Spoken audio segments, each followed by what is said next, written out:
Kag sa numero 1 sa mga balita sa Negros subong adlaw.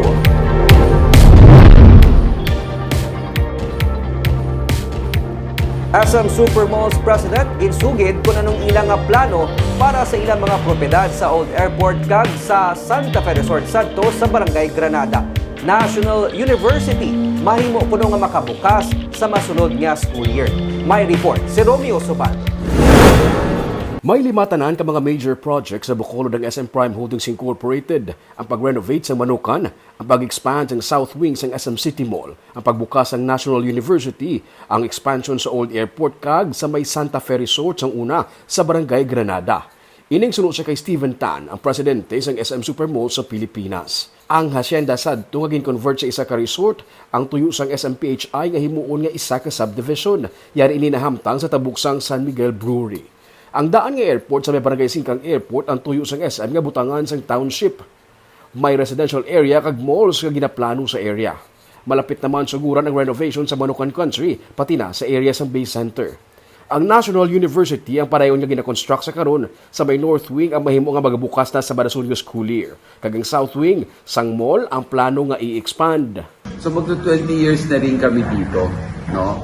And I think we have expanded and expanded and expanded. And now, we're even expanding our South Point. Nagkakaroon na kami ng another expansions towards the back, no? So, masaya ako na we keep on expanding our malls. That means the business is good. May plano man sila nga magpatukod sa BPO Center sa likod sang mall. 2026 ginapaabot ang pagsugod sa development sa Old Airport. Dugang pa niya. Nga initanan, ang ilang nga ginahimo kay bangod nga pro-business ang alkalde sa Bacolod nga si Mayor Abby Benitez. Ginapahapos niya kuno ang tanan sa pagnegosyo sa Bacolod. Here in Bacolod, no? Whether it's the expansion of the existing mall, our Manukan project, the BPO centers at the back of the mall, plus the airport project and also Santa Fe, no? We're actually quite gung-ho because we saw the vision of the good mayor, and he's very pro-business. He makes business very easy to conduct business here in Bacolod. That's why with this vision, we trust him and we really go with what he wanted. No, it's very encouraging also, very very encouraging.